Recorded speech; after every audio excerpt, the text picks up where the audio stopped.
बिस्मिल्लाहिर्रहमानिर्रहीम। अस्सलामु अलैकुम दोस्तों, उम्मीद करते हैं आप सभी लोग खैर आफियत से होंगे। दोस्तों, आज की वीडियो में हम आपके सामने 18 अहम बातों को आपके सामने रखेंगे जो कि इस उम्मत के दूसरे खलीफा अमीरुल मोमिनीन हज़रत उमर रज़ी अल्लाहु अन्हु ने लोगों के लिए मुकर्रर यानी तय फरमाई हैं। दोस्तों, हज़रत उमर रज़ी अल्लाहु अन्हु की ये 18 बातें बहुत ज़्यादा हिकमत और दानाई हैं, यानी अक्लमंदी वाली हैं। जो लोग इनको अपनाएंगे वो बहुत ज़्यादा फायदे में रहेंगे। तो चलिए उन 18 कीमती बातों को आपके सामने रखते हैं ताकि ये अमानत आप तक पूरी तरह से पहुंच जाए और आप लोगों के इन सब पर अमल करने की बरकत से हमें भी अल्लाह पाक की तरफ से इन बातों को आप तक पहुंचाने का बेहतर बदला मिल जाए। आप लोगों से इल्तिजा है, वीडियो पसंद आए तो लाइक करना और ज़्यादा से ज़्यादा लोगों को शेयर भी करें। दोस्तों, वो 18 कीमती बातें ये हैं। नंबर 1, जो तुम्हारे बारे में अल्लाह पाक की नाफरमानी करे, तुम उसे उस जैसी और कोई सजा नहीं दे सकते कि तुम उसके बारे में अल्लाह पाक की इताअत करो। यानी शैतान जिस नेक काम से रोके उस नेक काम को और ज्यादा अच्छे तरीके से करो ताकि शैतान तुम्हारे उस नेक काम को करने की वजह से अपने आप को मलामत करे और अपने आप पर गुस्सा करे। नंबर 2, अगर कोई शख्स तुमसे कोई अच्छी बात कहे तो उस पर अमल करो, लेकिन अगर कोई शख्स तुम्हें किसी बुराई के करने का मशवरा करे तो उस बुराई से बचो। नंबर 3, मुसलमान भाई जो भी बात कहे अगर तुम उसका अच्छा मतलब निकाल सकते हो तो उसकी बात का अच्छा मतलब निकालो, वरना उसकी बात का कोई बुरा मतलब हरगिज ना निकालो, क्योंकि आखिरकार वो भी तो तुम्हारा भाई ही है।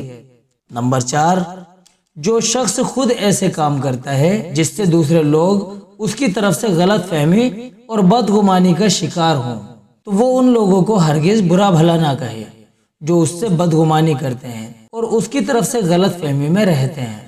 नंबर 5, जो शख्स अपने राज को छुपाएगा इख्तियार उसी के हाथ में रहता है, और जो अपना राज लोगों के सामने जाहिर कर देता है तो इख्तियार उसके हाथ से निकल जाता है।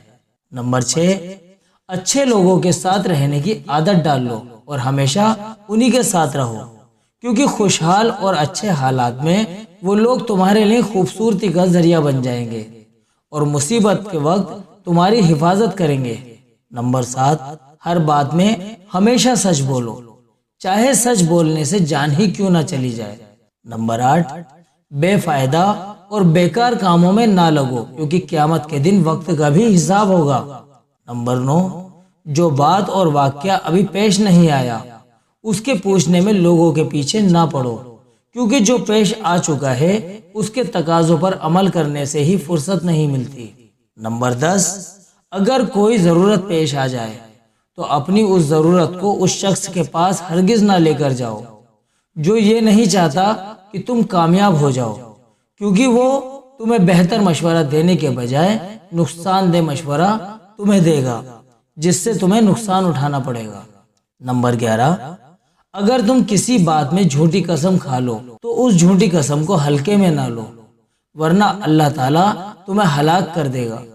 नंबर 12, बुरे लोगों के साथ ना रहो, वरना तुम भी उनसे बुरे काम सीख लोगे, क्योंकि सोहबत चाहे बुरे लोगों की हो या चाहे अच्छे लोगों की हो उसका असर इंसान पर जरूर पड़ता है।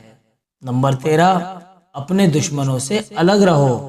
नंबर 14, जब कब्रिस्तान में जाओ तो अपने गुनाहों को याद करके उन पर अल्लाह पाक से डरो, क्योंकि एक दिन तुम्हें भी मरकर यहाँ आना है, फिर मिट्टी के अंदर तुम भी दफन किए जाओगे। नंबर 15, अपने दोस्त से भी चौकन्ने रहो और उसे अपने राज की बात ना बताओ, लेकिन अगर तुम्हारा दोस्त अमानतदार है तो फिर उससे चौकन्ना रहने की जरूरत नहीं, क्योंकि अमानतदार सिर्फ वही शख्स होता है जो अल्लाह पाक से डरता है। नंबर 16, अगर तुम अल्लाह को खुश करने वाला कोई काम करो तो उसको करके अपना सीना चौड़ा ना करो और ना ही अपनी तारीफ पाने के लिए लोगों में उसका चर्चा करो, बल्कि उस नेक काम को करते वक्त आजिजी और इनकिसारी यानी अपने आप को छोटा समझने को इख्तियार करो और उस पर अल्लाह पाक से डरते रहो। नंबर 17, अगर जाने अनजाने में तुमसे अल्लाह पाक की नाफरमानी हो जाए तो उस वक्त अल्लाह पाक की पनाह चाहो और जब भी मौका मिले फौरन उस गुनाह से सच्ची तौबा कर लो, क्योंकि अल्लाह पाक को सच्ची तौबा करने वाले बहुत पसंद हैं। नंबर 18, अपने हर काम में चाहे वो दुनिया का काम हो या फिर दीन का काम हो, उन लोगों से मशवरा करो जो अल्लाह पाक से डरते हैं, क्योंकि जो लोग अल्लाह पाक से डरते हैं वो कभी किसी को गलत मशवरा नहीं दे सकते। हयातुस सहाबा जिल्द नंबर 3 पेज नंबर 560-561। तो दोस्तों, लोगों के लिए हज़रत उमर रजी अल्लाह अन्हु की ये 18 हिकमत भरी बहुत प्यारी और कीमती बातें थीं। अल्लाह पाक से दुआ करते हैं कि वो हम सबको इन पर अमल करने की तौफीक अता फरमाए, आमीन। दोस्तों, आज की वीडियो में बस इतना ही। आगे फिर मुलाकात करेंगे किसी और दूसरी वीडियो के साथ में, जिससे कि आप लोगों को बहुत ज़्यादा फ़ायदा हो। तब तक के लिए आप अपनी नेक दुआओं के साथ हमें इजाज़त दीजिए। मिलते हैं अगली वीडियो में। अस्सलामु अलैकुम व रहमतुल्लाहि व बरकातुहू।